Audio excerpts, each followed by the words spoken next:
All right, fantastic. Thank you, everybody. Let me close this. Make sure it works. Okay. So, hello, everybody. My name is Grayson Milbourne. I am the Security Intelligence Director at OpenText Cybersecurity. Just a little bit about me. I've worked in cybersecurity since 2004. I spent a lot of time in the early 2000s as a traditional malware analyst and reverse engineer.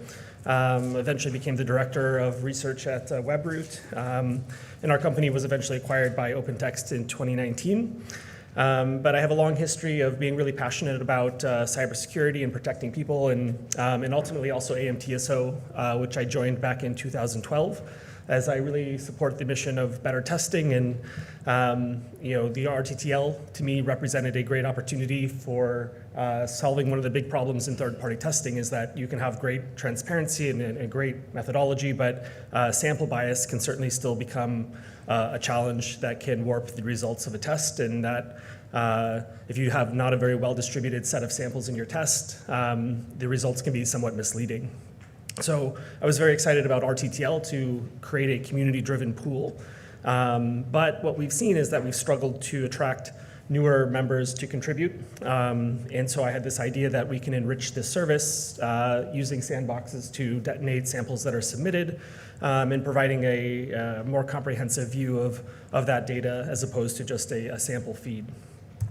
So a quick agenda here. I started a little bit with my why statement, but ultimately I want to take you through how WebRoot has consumed the RTTL data feed and how that's helped really enrich our threat intelligence extraction process, which is an ongoing real-time process. I'll show some examples of some of the reports, some of the metrics around it, and ultimately the goal of this is to incentivize more contributors, and then ultimately testers too, right? Like, I think along the way we can show how this kind of data helps the testers have a better choices with sample selection, ensuring more distributed samples and ultimately better tests. And then the sandbox we're using is from Recorded Future. It's called Triage, which was an acquisition by Recorded Future a couple of years ago, which used to be a company called Hatching.io, but it's actually a very, very good sandbox when it comes to malware identification.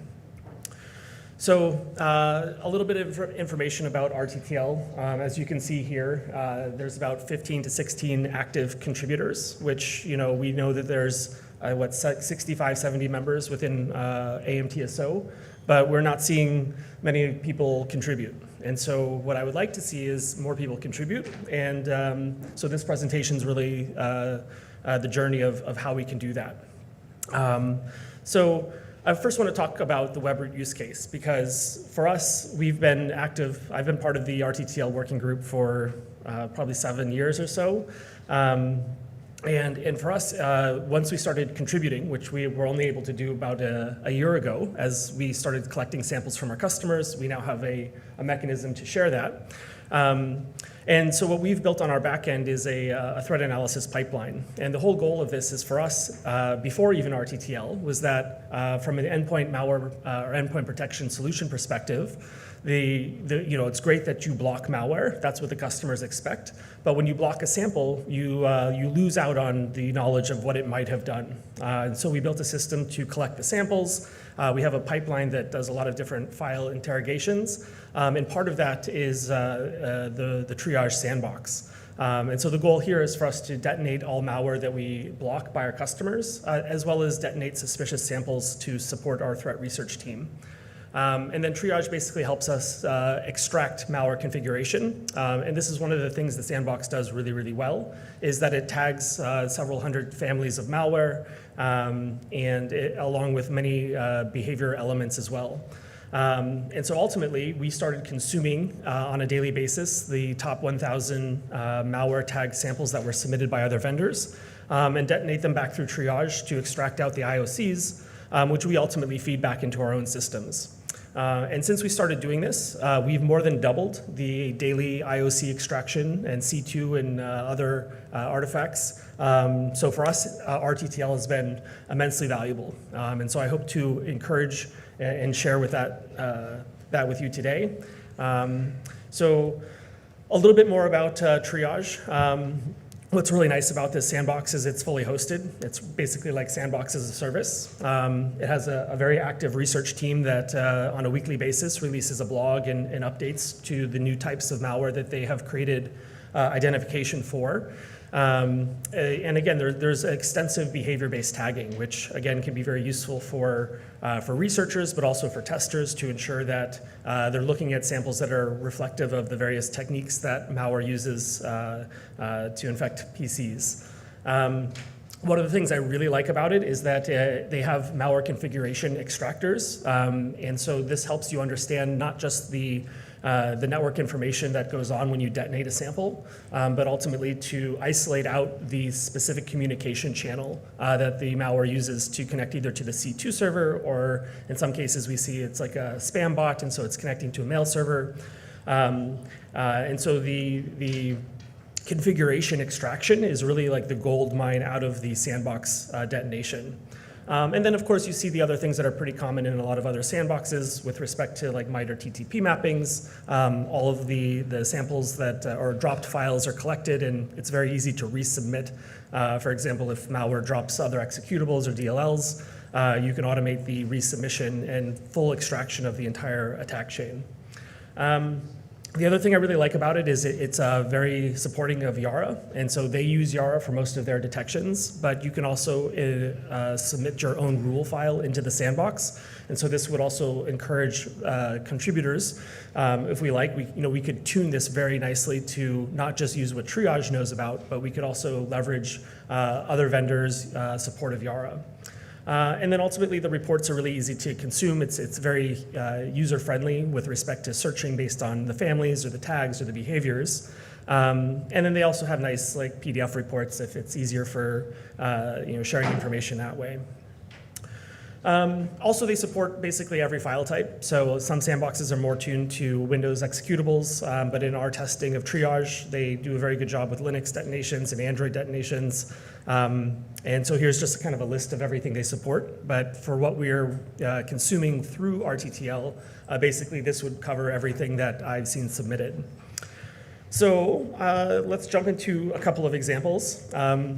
These are kind of just screenshots, and if anybody's really interested after this, I'd be happy to show you a live demo from my laptop, some more of the full reports. But here's a good example of one of the things I see as a problem in malware testing is that a lot of times they use more simplistic malware, right? But in this case here, you can see we had a dropper that downloaded 6 other threats, and a lot of activity went on this particular detonation. But as you can see, there's pretty extensive tagging. They tag all the various types of packers and different types of techniques, whether that's privilege escalation or evasion or persistence. These are all things that are readily tagged. But ultimately, what I like here is on the bottom, you can see there's the malware config extraction. And so you can see the C2 address that was captured from the detonation, as well as other things like encryption keys, and other distinct paths that are related to the threat. So I have a couple of examples like this that kind of look at the different types of extractions that we see. In this case here, we often find FTP login credentials, which from a threat research perspective are a lot of fun to log into and see what has this malware been collecting. And so I've logged into many of these and found basically what you would expect to see: captured credentials, screenshots, other logs from the infected systems.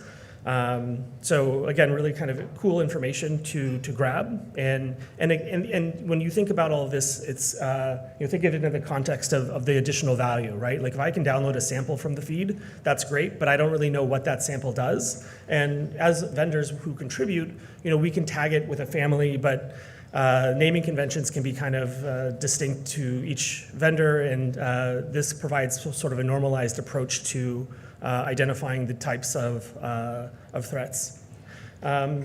Here's another example of a phantom stealer.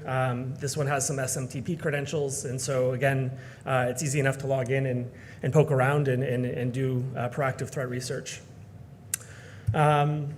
Just another example here. This one here, you can see the C2 leverages Telegram. So sometimes we see public services that are exploited, whether it's Discord or Telegram, Signal. We see a lot of different variations there. But again, it's really interesting to see this pulled out. And I think that exposes more opportunity for testing to look at, testing beyond detection of the malware sample itself, but looking to test more of the communication that malware creates. I think I have one or two more examples here.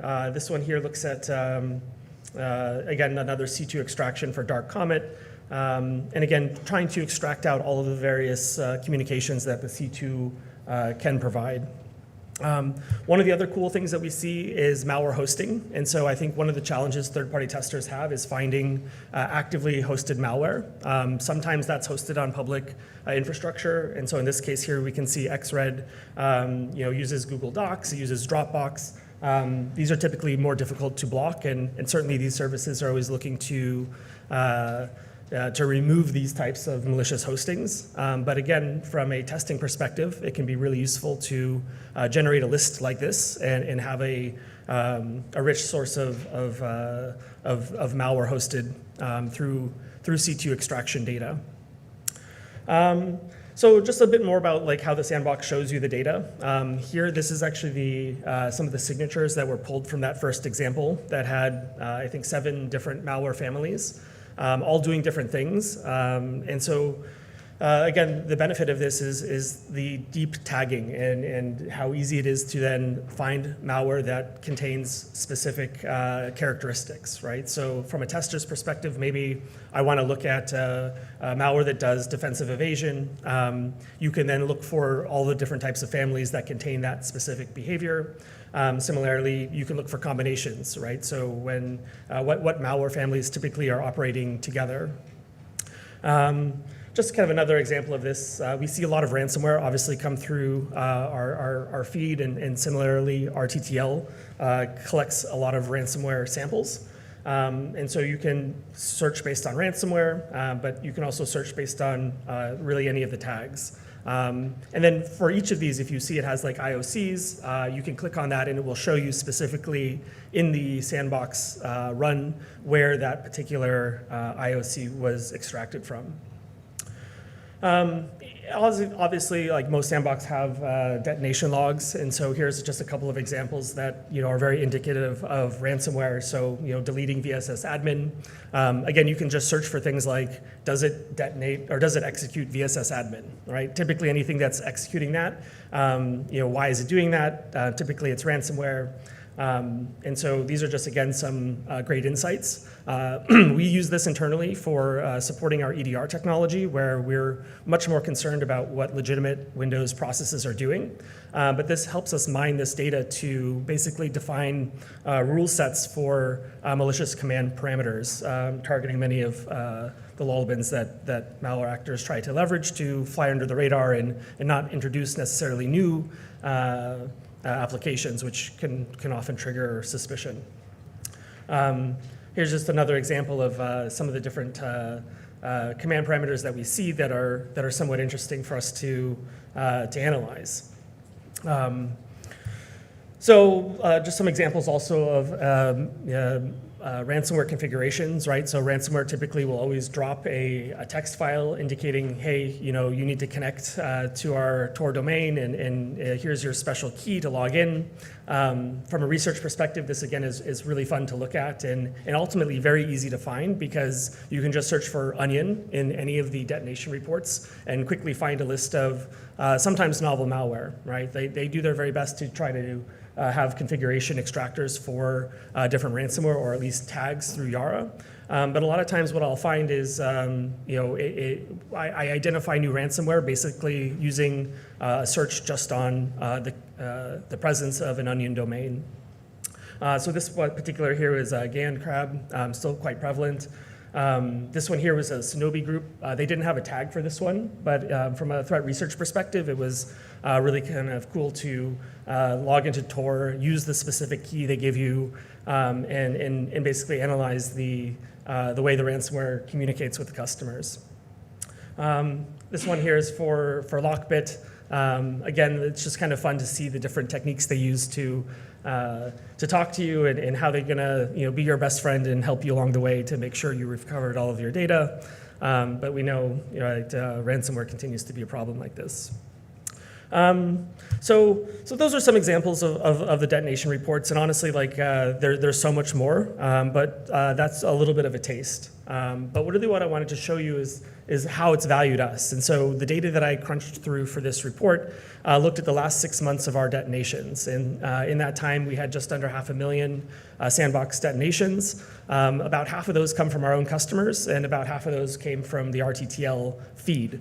But this third point here for me is what really shows the value in RTTL, is that when we look at the samples that is contributed to RTTL versus the samples that our customers see, there's not much of an overlap. We saw about 7.5% of the samples in our own customer base that were also submitted to the RTTL.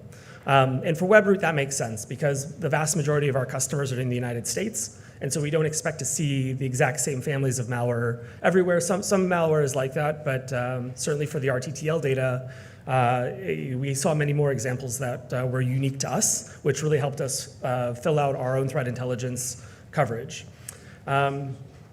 So also most of the RTTL samples actually are they're good submissions, right? Like when we detonate them in the sandbox, they end up with a score of a 10, which normally a score 10 in the triage sandbox indicates a positive family identification, but not always. And then config extraction is really what we're after, right? We want to get those C2s, those FTP servers, and what we saw was about 17% of RTTL samples yielded a successful configuration extraction. And when we added up all those C2 addresses over those 6 months, we found over 200,000 unique, or not unique, but 200,000 IP addresses and other domains that were part of the configuration extraction.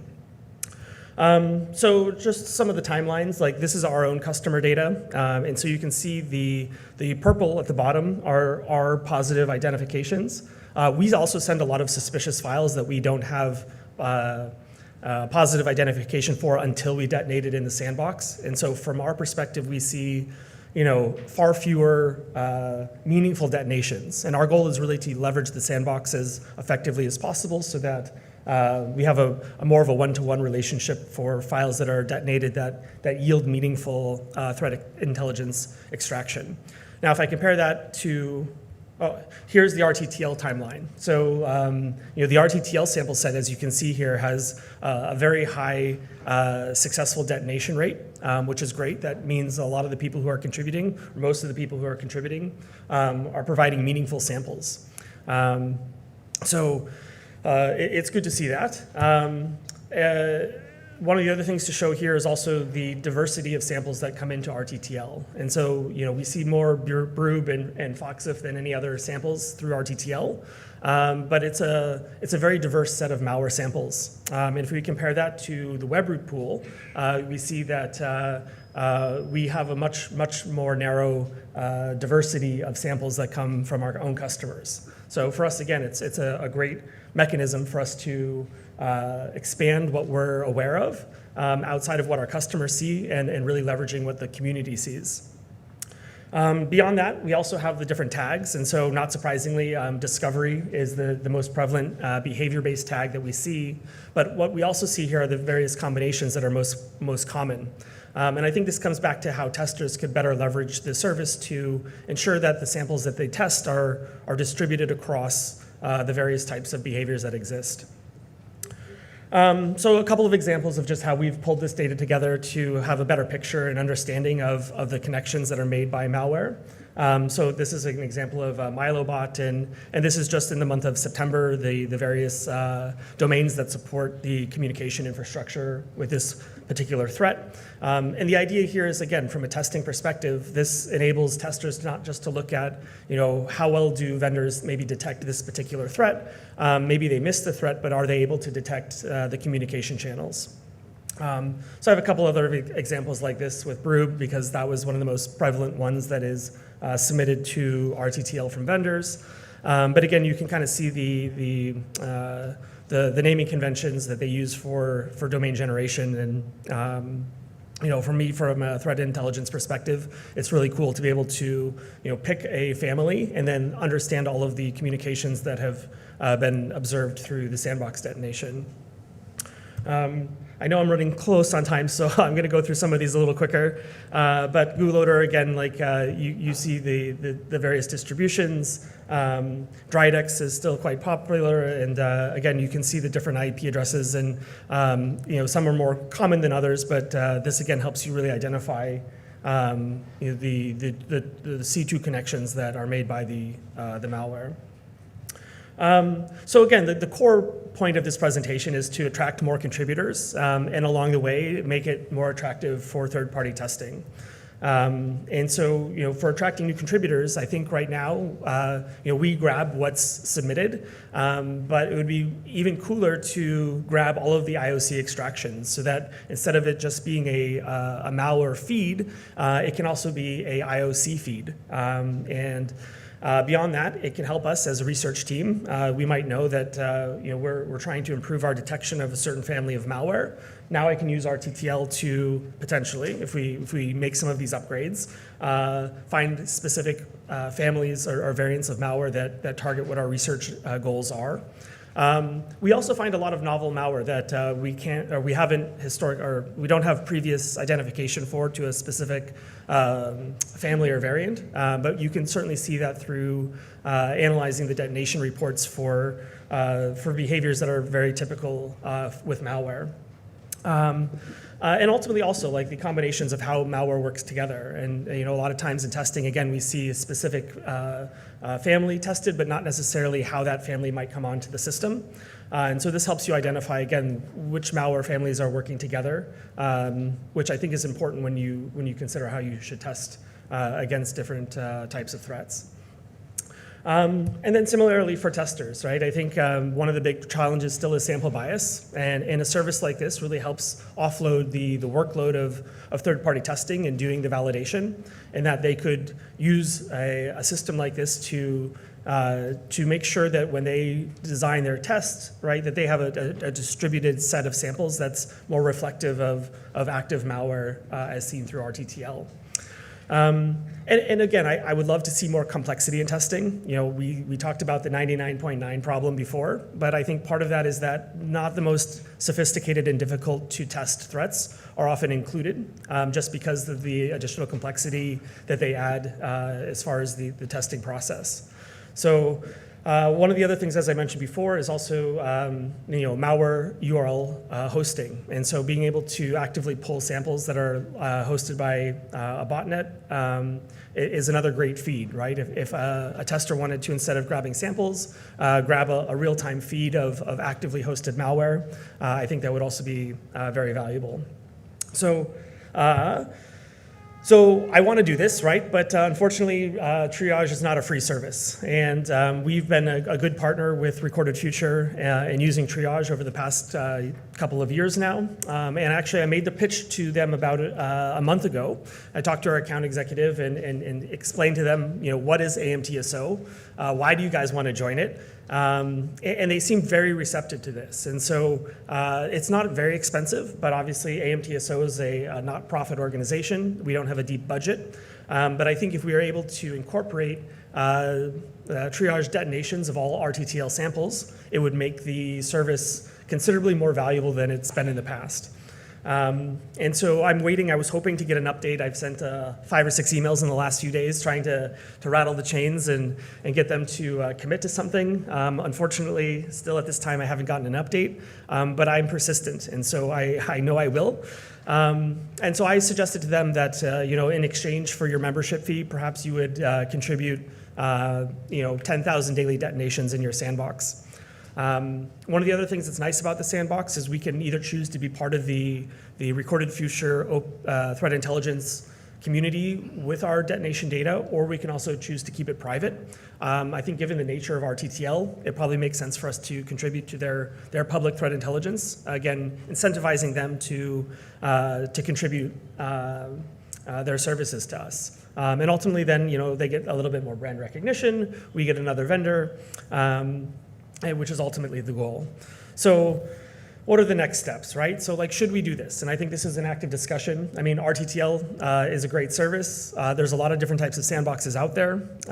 I've evaluated a lot of different sandboxes in my time, and this is really my favorite one, just because of the depth of tagging and the malware config extraction. But there are others out there, and perhaps we should evaluate something else that doesn't cost money if Recorded Future is not willing to contribute. Or maybe we can see if we can get a discount and if it makes sense for us to invest in that way. But ultimately, I think the RTTL needs to be more attractive just from the landing page itself. And right now we have pretty limited metrics. It's tied to who's submitting how much of what. But if we built a dashboard that also included the variety of different malware families, a feed for malware-hosted URLs or C2 addresses, I think it would make it easier for us to showcase what RTTL has to offer.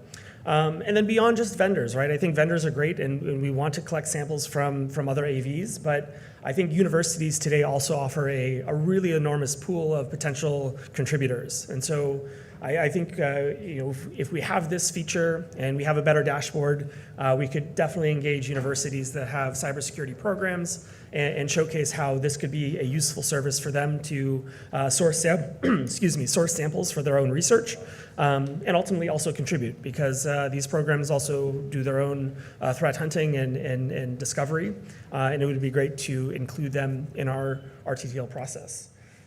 All right, I know that was a lot of information and I went really fast, but I had 30 minutes and like 35 slides, so that was the gist of my presentation, and if you guys have any questions, I'd be very happy to field those.